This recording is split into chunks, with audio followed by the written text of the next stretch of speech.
This event is originally was scheduled for the Mystery School Premier Program. People who committed for a year, their time and also their financial commitment too. But yesterday I had an idea that I should make it free, and that's how I can bring a special blessings of Shiva to the Mystery School people, the premier people who paid for it, and also making it free for the world. And what am I going to say to the world, which is special, which not many people have not unraveled, and I'm going to talk about that now. This is a power day and a power night. A tremendous amount of cosmic energy bombarding this earth plane on this particular day called Shivaratri, a night of Shiva. Are we aware of this energy that is bombarding, and then the energy is coming from the cosmos or the universe, okay, from the planets, and especially for those people who are living on this earth plane in this solar system? Are we conscious of it? No.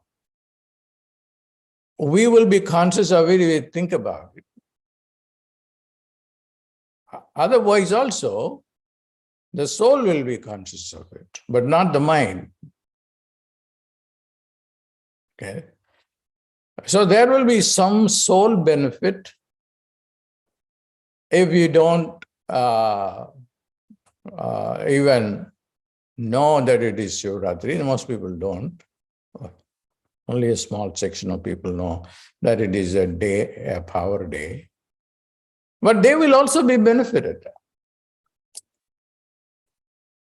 But who will get the maximum benefit are those who know that it is a special day and a tremendous amount of cosmic energy, healing energy, and also spiritual energy, including energy to attract miracles in your life. And then all these things can happen provided if you are open to it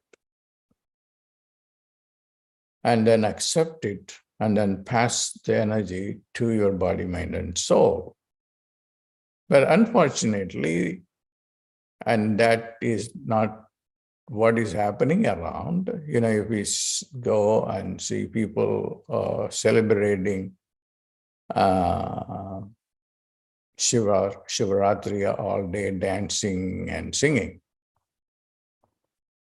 And then I just remember a 3rd century or the 9th century devotee of Shiva who turned his body into light and disappeared into the statue of Shiva in Chidambaram.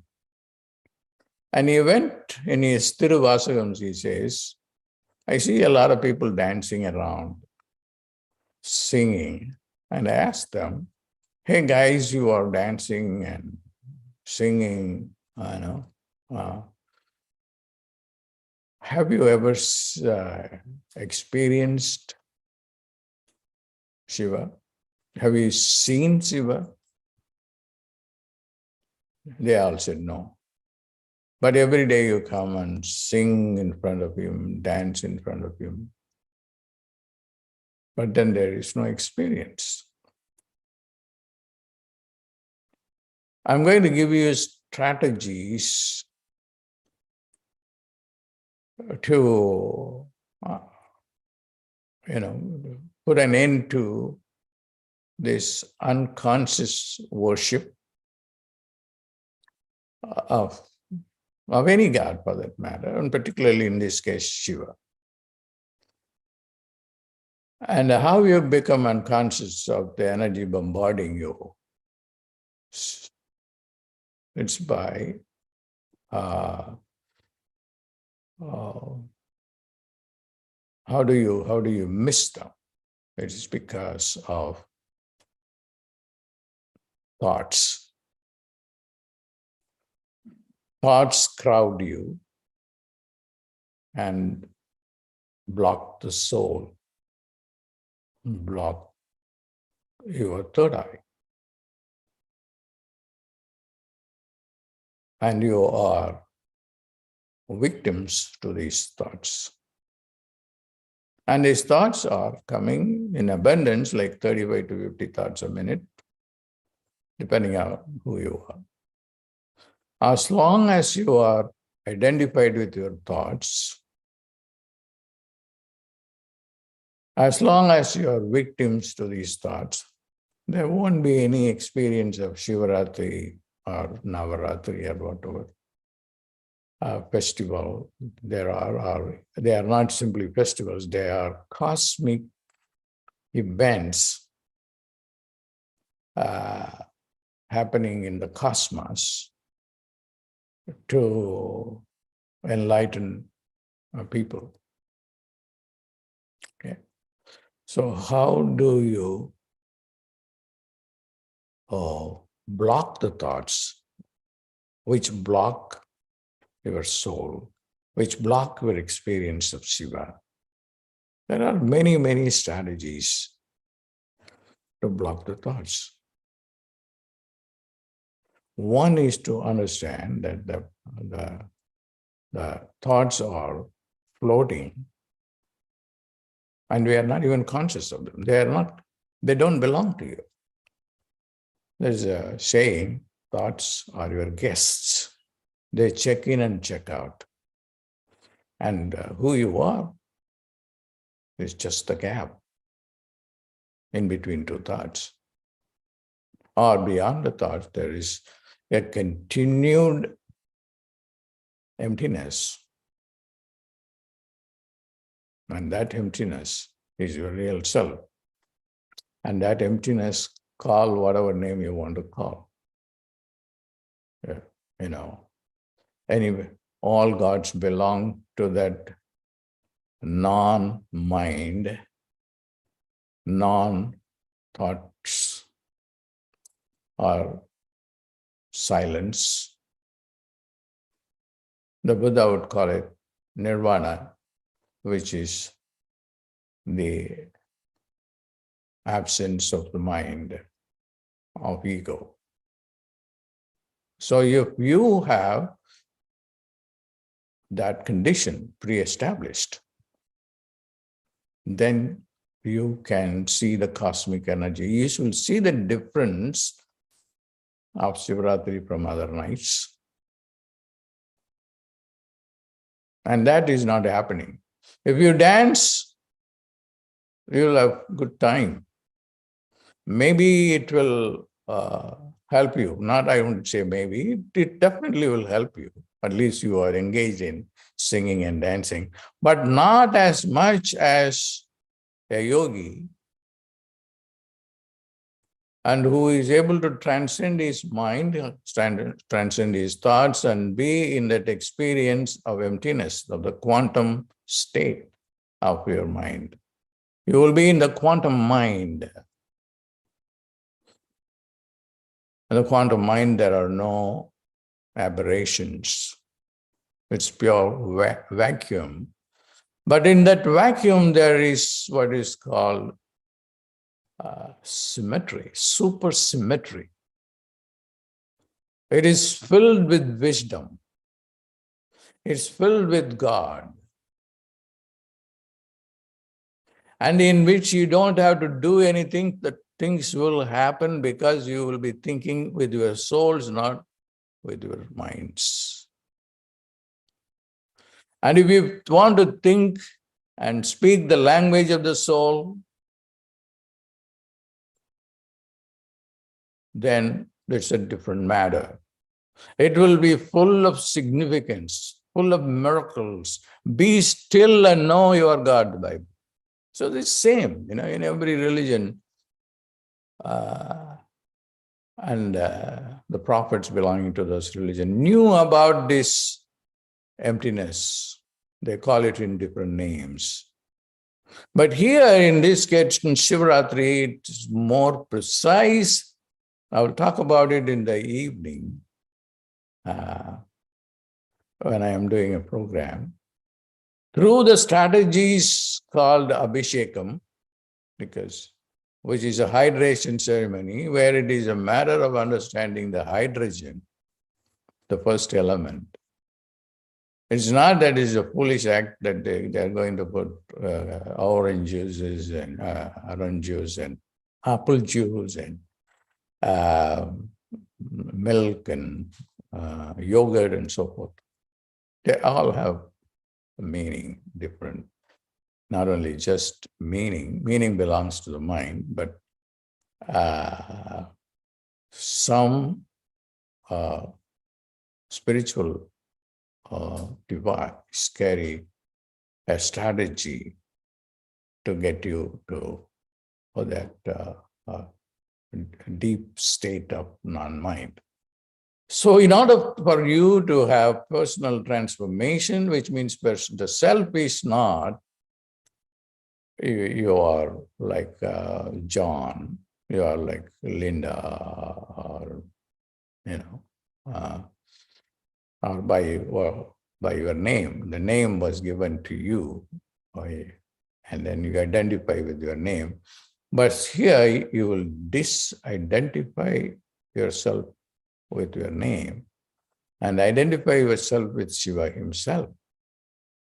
And the beauty of this day is there is energy coming. The position of the moon and the sun and the earth plane. And when you become consciously aware of how to connect with this energy, by quietening the mind, by getting rid of the thoughts which are clouds hiding the vision of the soul, then you will have a meaningful experience of Shiva beyond dance. I'm not against dance. I think it is Nietzsche who said that I don't want to. He said something about dancing. You have to always dance your way to a higher consciousness. But dancing is so important. Even Shiva dances. But the dance of Shiva, you have seen the statues of Shiva, is a still dance. It's an oxymoron. A still dance. The still dance is the real dance. You are dancing, but you are still at the same time. Yogastha Kuru Karmani is the Bhagavad Gita. Do whatever you want to do, but never leave your soul, which is attained through yoga. Yoga is the stopping of the mind. And if you are, now I am talking to you, but if I get lost in my lecture, if I am going to be afraid of what words I am using, if people will be satisfied with my lecture or not, that is not going to work.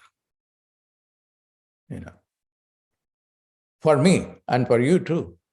My words have to come from the bottommost part of my soul, mixed with blessings. And that is a sankalpa. That's what I started with, thanking the people who paid for this event, the Mystery School premier people. And it was, so it's kind of my attempt to bring more blessings to that people. So stopping the arts is a prerequisite. I'm not asking you to stop your dancing. Keep dancing. But it should be a still dance. And I just remember Keats's ode to the Grecian urn. He says, heard melodies are sweet, but those unheard are sweeter. You know? And Keats wanted to be Shakespeare. And Milton Murray, said about Keats, he is with Shakespeare. Keats died at a very young age. That's not he's a great poet of the 19th century.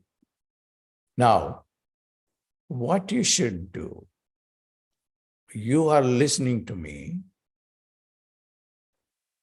and I am trying to pull words from my heart and pass it on to your heart, to the soul. And I am giving strategies. The one strategy I just want to right away give it to you is stopping the thoughts.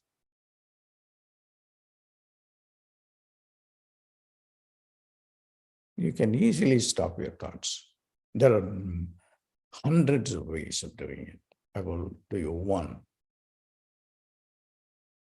Take the tip of your tongue and push it against your palate.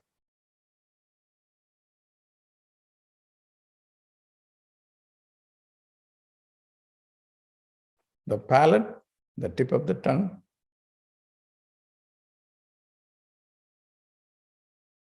and intone the sound th, it, but e should not be pronounced. Th.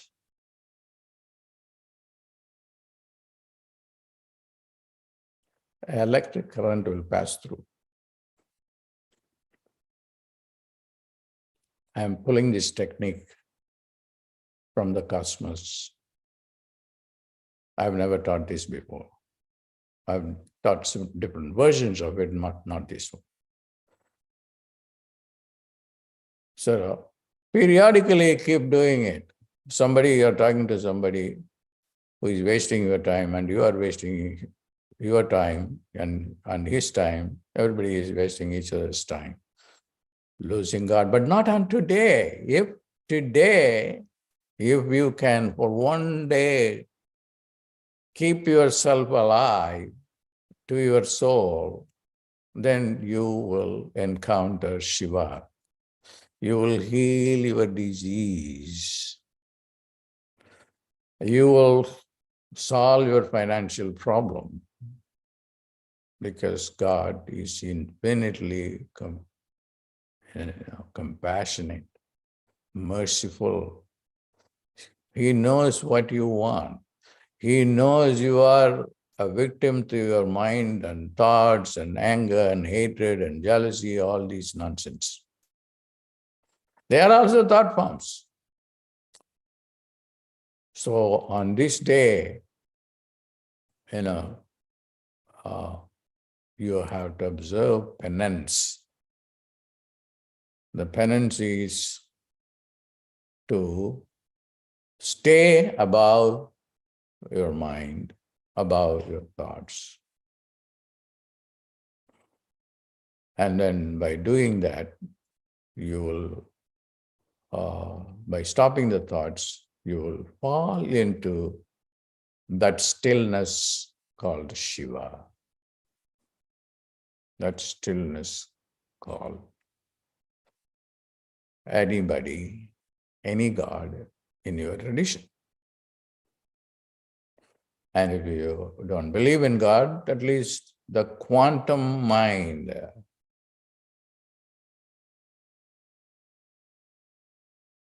of stillness. Okay, that's a strategy. Another strategy is you focus on your breath.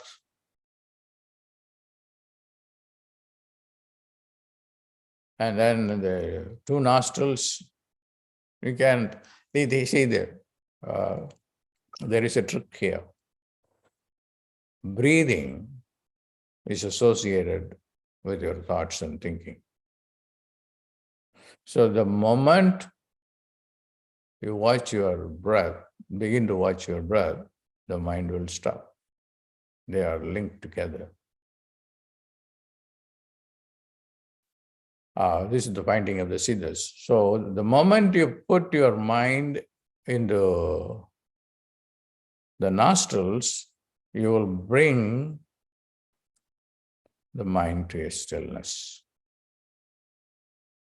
Also, although you're more thinking about the nostrils rather than the energy or the air, wind or air that blows, flows into your nostrils. It's very difficult to focus that. But by thinking it, you will unite them. You will unite the oxygen, the carbon dioxide, and the prana, along with the thought process of thinking. And then that's a great strategy. These are all some of the strategies which I have improved upon, which I wanted to share with you. And you should do that, not just as a philosophy or to listen to and forget about it, but if you just do this, you will be into super consciousness. And especially on this day of Shivaratri. Okay. On one day, you begin to become conscious. You know, the Zen people say, eat in Zen, sleep in Zen, walk in Zen. Don't ever lose your stillness. Zen is a corruption of the Chinese word called Chan, and that's a corruption of the Sanskrit word called Dhyan. Dhyan is meditation. Ekathanata Dhyanam, Patanjali. Well, so I have given you 2 strategies that you can use to stop thoughts. Why are you stopping your thoughts? Because they block Shiva. They block Shiva. Your real self. They block you from experiencing the energy that is coming from the sun, coming from the moon, coming from all the planets. They are powerhouses of intelligence of the supreme kind. You are all missing it because of thoughts. Okay. Now, the second one, I said that I'm going to talk to you about thoughts, which I have done now. Then the ego. The ego is again another distraction. You are not the ego. When you remove your ego, which is identity with your name, your job, your bank balance, with your wife and or husband or children, and you have an ego self. And that is the problem. How to get your ego out of the way so that you can experience the egolessness. That again is getting to a condition of stillness or a greater ego, God's ego. They usually say the small ego and then the big ego, or the ego with a small I and the ego with a capital I. I am that I am is the bigger ego, which is God's ego, because God created man in his own image. You are not different from Shiva. When you say you are by your name, identified with your name, that is a mistake. If by all you have to have an ego, you should have the ego, Aham Brahmasmi, I am God, I am that I am.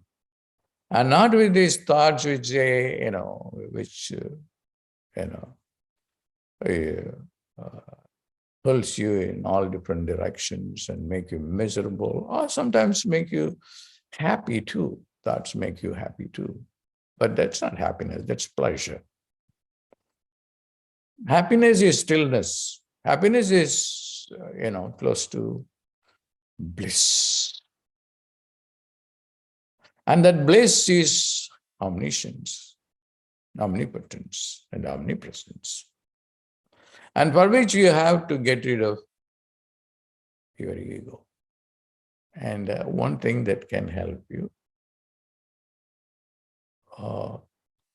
is to say a mantra,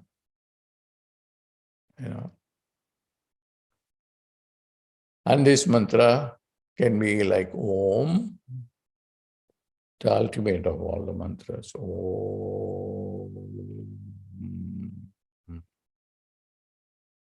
Go on chanting Om, Om, Om, Om, Om, Om, Om, Om. Because Om is the primordial sound, which is called Amen or Amen in the Judeo-Christian tradition. That can take you to the greater ego, the identification of your limited self to God's self. So you are only getting rid of your smaller ego, your human ego. You are identifying yourself with, and the sound chanting Om,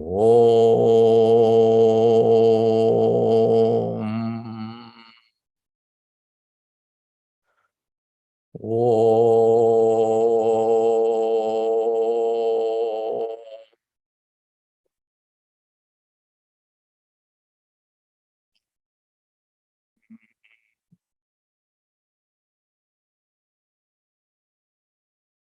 Om.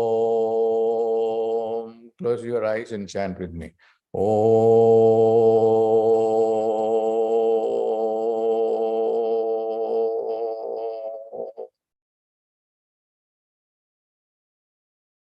Om.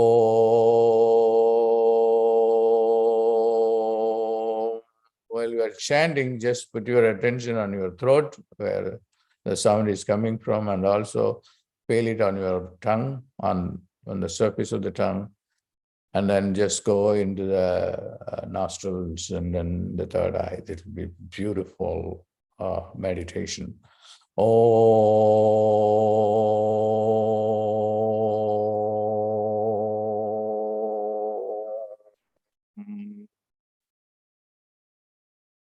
Om.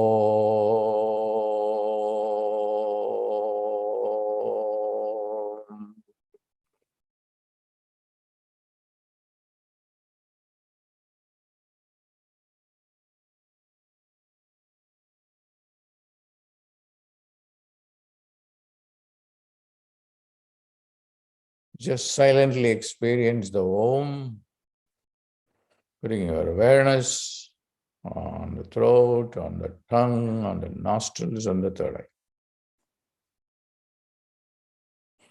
And that experience is experiencing Shiva. Then Shiva will dance, the still dance within your pineal gland.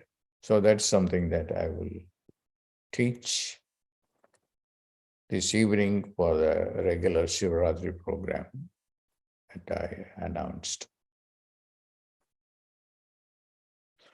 Om.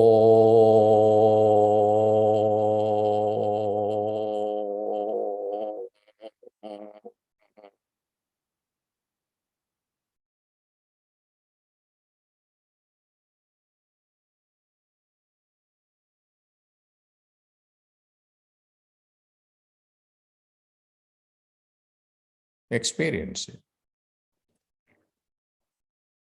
Keep experiencing it while I'm going to talk about the third barrier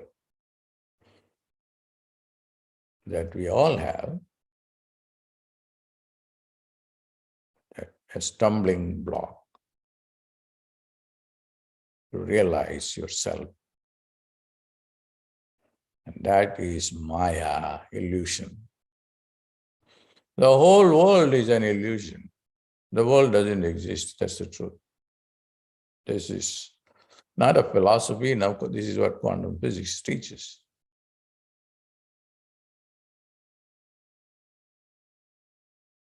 There's nothing exists. Thought exists. The mind exists. When you go to sleep, thoughts don't bother you anymore. You have a beautiful sleep. The mind is not there. And as a result, the world is not there. The Maya is not there. The illusion is not there.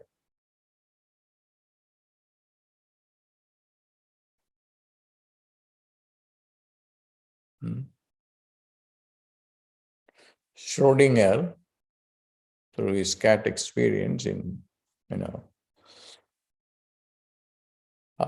proved that only when you begin to observe, a reality is known, a particular reality is observed. The observer decides the observed. Until observation takes place, which is a mind phenomenon, nothing is there. The whole world is an illusion. I am an illusion. You are an illusion. The sun is an illusion. The moon is an illusion. Everything is an illusion. And when that illusion stops, you are in bliss, you are God, and you are nothing. You are nothing and you are everything. Everything. It's a very comprehensive experience of the relative and the absolute. Yeah. And you can transcend this Maya illusion. You must. By not identifying with yourself, the singing, dancing, and moving around here and there, you can do that, provided you can understand at the same time it's stillness. That is the real, the quantum reality. Then Maya will not touch you. Everything is Maya. I'm not against Maya. Also remember that poverty is Maya. Prosperity is Maya. Might as well have this prosperity Maya rather than poverty Maya. But then you should never get lost in neither of them. Since we are human beings who are victims to Maya and thought,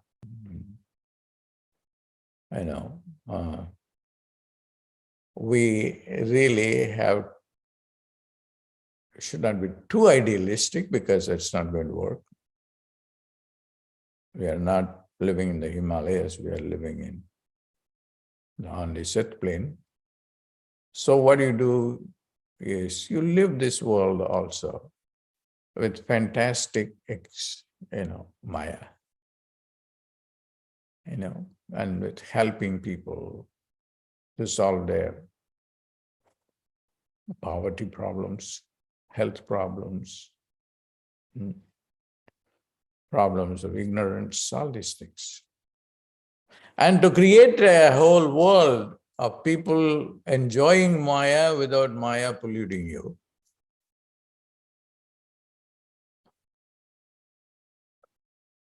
And realizing that you are God, realizing that you are Shiva. And that is personal transformation.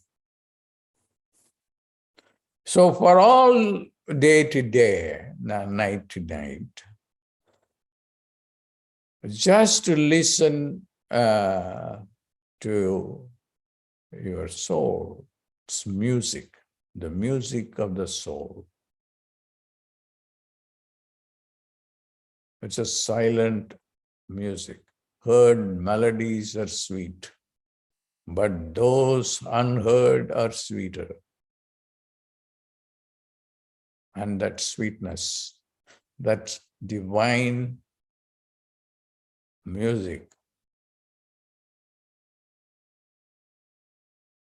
is the true experience of Shiva.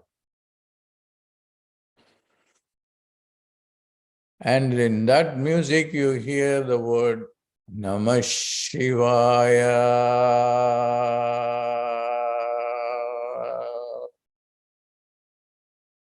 Namah Shivaya. Namah Shivaya. You can create that stillness with the sound Namah Shivaya as well. Namah Shivaya is a profound mantra that can give you both this world and the other world. So I'm going to talk more about it during this upcoming session tonight. There are many, many ways of chanting Namah Shivaya. Nang Namah Shivaya, Bang Namah Shivaya, Nang Sing Shivaya, Namah Vang Vaya, Namah Yang Namah Shiva. And each one has its own purpose, significance, power for human beings. There are a whole bunch of them. And I will select a few and then talk about it. But for now, the most important one is for everyone is Namah Shivaya.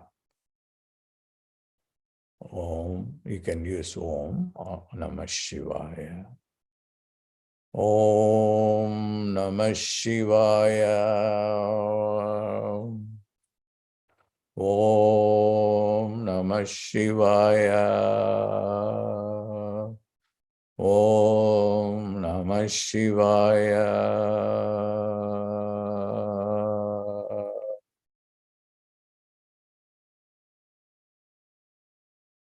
You can dance with Om Namah Shivaya. I'm not against dance. I'm not against singing.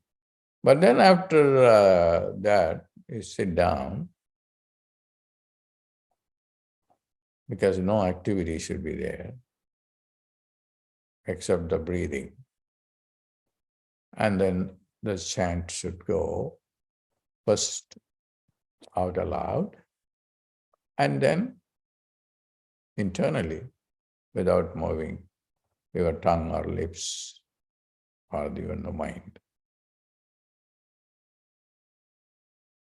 I've given you a comprehensive way. I myself want to be very, very conscious about what I want to do. Because I am also a victim, just as you are a victim, because I'm also caught up in this body. But then I just came here to do this, to play this game, to discover things which I did not discover in my previous lifetimes. And make it so precise and scientific, and I can even relate it to your DNA, your RNA, your mRNA, your tRNA, your rRNA, your codons. I'm not going to confuse you with that, what I'm doing now. But anyway, I thank Lord Shiva, the infinitely merciful being who is dumping such divine energy all day, today and tonight, that is the 24 hours of Shivaratri. What if I miss? this Shivaratri. It's coming every month. There is Shivaratri every month. Just look at the calendar, Astrovate calendar, yes, Shivaratri. And then on that day, treat this Shivara, treat it like today, and you will be benefited. This is the time for spiritual people. The golden age is coming. There will be on both sides, the two sides will be present.